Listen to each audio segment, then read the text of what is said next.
GST configuration करने के लिए आपको सबसे पहले SPRO में जाना है। यहाँ पे SPRO आप टाइप कीजिए, एंटर कीजिए। यहाँ पे SAP रेफरेंस IMG आपको दिखेगा।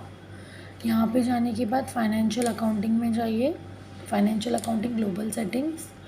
एंड अगर TDS डिडक्ट करना है तो विथ होल्डिंग वाले पार्ट में जाइए। अगर GST से रिलेटेड है तो tax on sales and purchase पे जाइए।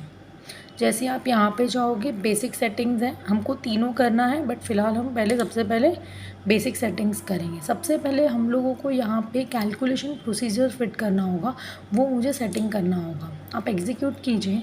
यहाँ पे 3 ऑप्शन है। फर्स्ट वाला कंपलसरी नहीं है, बिकॉज SAP का बाय डिफ़ॉल्ट ऑलरेडी सीक्वेंस बनाया हुआ है, हम वही यूज़ करेंगे।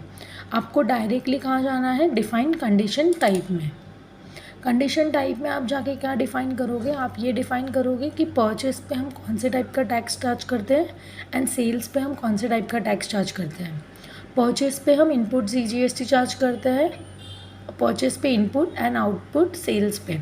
हम लोग क्या करेंगे, यहाँ पे न्यू एंट्रीज़ में जाएंगे और सबसे पहले कंडीशन टाइप डिफ़ाइन करना है।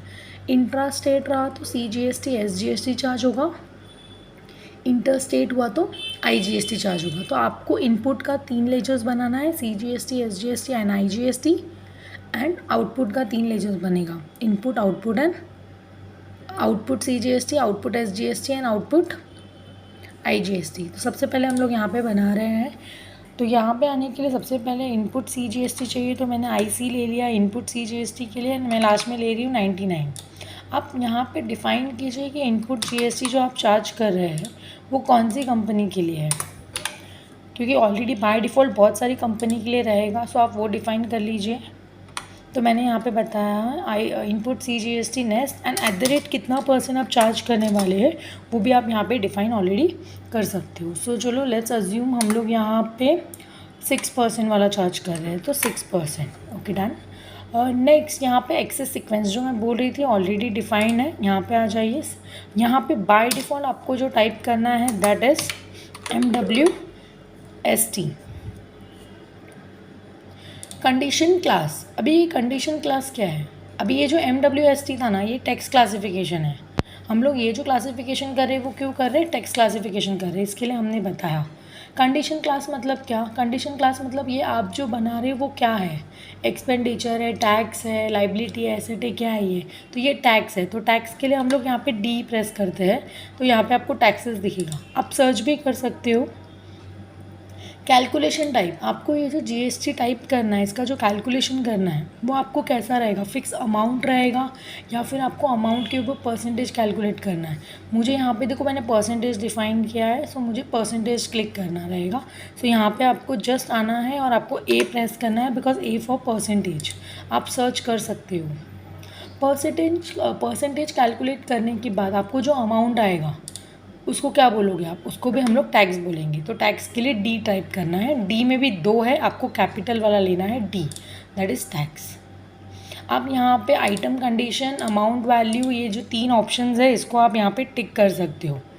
नहीं किया मैंडेटरी नहीं है, आप जस्ट एंटर कीजिए, आप इसको सेव कर दीजिए।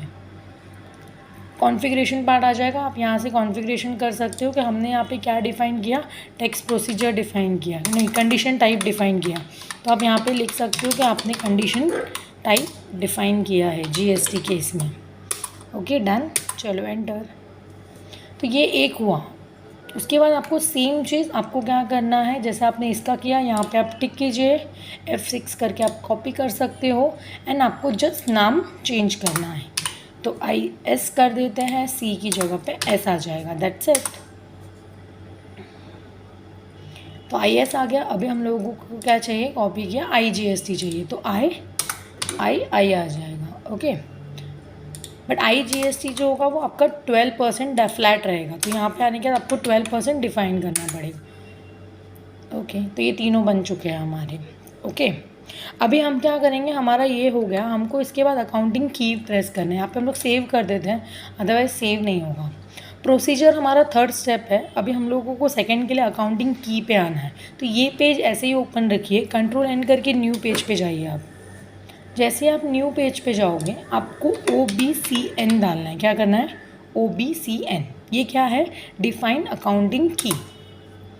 हमको यहाँ पे अकाउंटिंग की डिफ़ाइन करना है। अकाउंटिंग की मतलब क्या? अकाउंटिंग की का मतलब होता है जीएसटी। हम यहाँ पे अगर इनपुट CGST है तो वो इनपुट के साथ असाइन होना चाहिए, आउटपुट है तो वो आउटपुट के साथ असाइन होना चाहिए, जो हम लोग ने अभी फर्स्ट स्टेप में कंडीशन बनाया वो।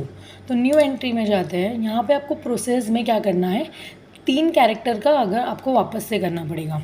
तो हम लोग CGST रहेगा, इनपुट CGST है तो IC लेते हैं, लेकिन IC आप डायरेक्टली लोगे तो बाय डिफ़ॉल्ट आपको यहाँ पे एरर आएगा कि ऑलरेडी किसी ने बनाया हुआ है। तो आपको क्या करना है, IC तो रखना ही है, इसके अलावा आप यहाँ पे आप कोई भी कैरेक्टर्स रख सकते हो, बट मुझे याद रखने के लिए मैं यहाँ पे ले रही हूँ इनपुट CGST। कोई भी 3 ही लेगा वो, तो मैंने बोला उसको इनपुट CGST 6। ओके, यहाँ पे आप क्या लिखोगे, यहाँ पे आप पूरा लिखिए इनपुट CGST 6% नेस्ट। मेरी जो कंपनी है मैं उसके लिए बना रही हूँ, मैंने वो लिख दिया यहाँ पे। टैक्स का टाइप पूछ रहा है, ये जो आप बना रहे हैं वो इनपुट है कि आउटपुट है। तो यहाँ पे अगर आउटपुट रहेगा तो 1 लेने का, इनपुट रहेगा तो 2। ये इनपुट है तो मैंने बोला 2 लेते हैं। डिडक्टेबल नहीं, डिडक्ट होना चाहिए, इसके लिए इसको कुछ मत कीजिए। नॉट डिडक्टेबल भी बोल दोगे तो TDS GST डिडक्ट नहीं होगा, कैलकुलेट पे नहीं होगा। पोस्टिंग इंडिकेटर, क्या आप GST को सेपरेट लाइन आइटम में डिस्प्ले करना चाहते हो, अलग से इसका लेजर बनाना चाहते हो, तो आप यहाँ पे 2 प्रेस कीजिए, that is separate line item. And आपको उसको जस्ट एंटर करके इसको सेव करना है। बट जैसे आप एंटर करने गए यहाँ पे आपको एरर आया नीचे कि ऑलरेडी एग्जिस्ट है, तो आप ये नाम नहीं ले सकते हो, तो आपको IC चेंज करना पड़ेगा, कोई और नाम लेना पड़ेगा। तो आप क्या कीजिए, यहाँ पे ICC ले लेते हैं हम लोग। Okay done. ये भी नाम है क्या ऑलरेडी? हाँ, ये भी ऑलरेडी नाम है, आप ये नहीं ले सकते हो। तो आपको क्या लेना पड़ेगा, IC8 ले लेते हैं। ठीक है, ये नहीं था तो ये हमने ले लिया IC8। ये हम क्या कर रहे हैं यहाँ पे, आप बता दीजिए कि हम अकाउंटिंग की बना रहे हैं। क्या बना रहे हैं, अकाउंटिंग की। That's it, done. तो ये एक बना, वैसे ही आपको करते करते बाकी के भी बनाना है। So let's go. IC8 को टिक करने का, यहाँ से कॉपी, IC8 था IS कर दीजिए इसको, NC की जगह पे क्या हो जाएगा, वो S हो जाएगा। दैट्स इट, बन गया ना। उसके बाद वापस से कॉपी कीजिए। उसके बाद आपको यहाँ पे जाना है I8 S की जगह पे आपका आ जाएगा IN6 की जगह पे अभी क्या हो जाएगा, 12% हो जाएगा। और आपको इसको क्या करना है, सबको सेव करना है। Data was saved. ये इनपुट का हुआ। सेम चीज़ आपको आउटपुट के साथ करना है। तो वापस से आप क्या कीजिए, इसको आप कॉपी कीजिए। कॉपी करने के बाद यहाँ पे जो नाम आ रहा था आप बोलिए उसको, IC8 था तो आप यहाँ पे OC8 कर दीजिए। क्या करोगे आप, OC मतलब आउटपुट CGST 8। और यहाँ पे इनपुट की जगह पे आपको क्या लिखना पड़ेगा, आउटपुट लिखना पड़ेगा। और ये कौन सा GST है, C है तो CGST आएगा। परसेंटेज क्या लगेगा, 6%। एंड यहाँ पे 2 नहीं आएगा बिकॉज 2 वॉज इनपुट टैक्स। अभी यहाँ पे आपको 1 लेना है। 1 किसके लिए है, आपका आउटपुट के लिए आएगा। आप डबल टिक करके वापस से चेक कर सकते हो, यहाँ पे आउटपुट है। सेव कर दीजिए, F3 करके बैक आइए, इसको टिक कीजिए, कॉपी करना, OC की जगह पे OS आ जाएगा, C की जगह पे अगेन स्टेट का आ जाएगा। दैट्स इट, सेव कर दीजिए, एंटर करके सेव हो जाएगा। वापस से इसको आप कॉपी कीजिए, OS की जगह पे OI लेना है आपको, यहाँ पे S की जगह पे I आ जाएगा। यहाँ पे आपको 6 की जगह पे क्या करना है, 12% लेना है। दैट्स इट, इसको सेव कर दीजिए। ओके, ठीक है। तो हम लोगों ने 2 स्टेप किया। सबसे पहले हमने कंडीशन डिफ़ाइन किया, उसके बाद हम लोगों ने क्या किया, यहाँ पे अकाउंटिंग की डिफ़ाइन किया। थर्ड स्टेप होगा आपका टैक्स प्रोसीजर, जो हम लोग नेक्स्ट लेक्चर में देखेंगे। Thank you.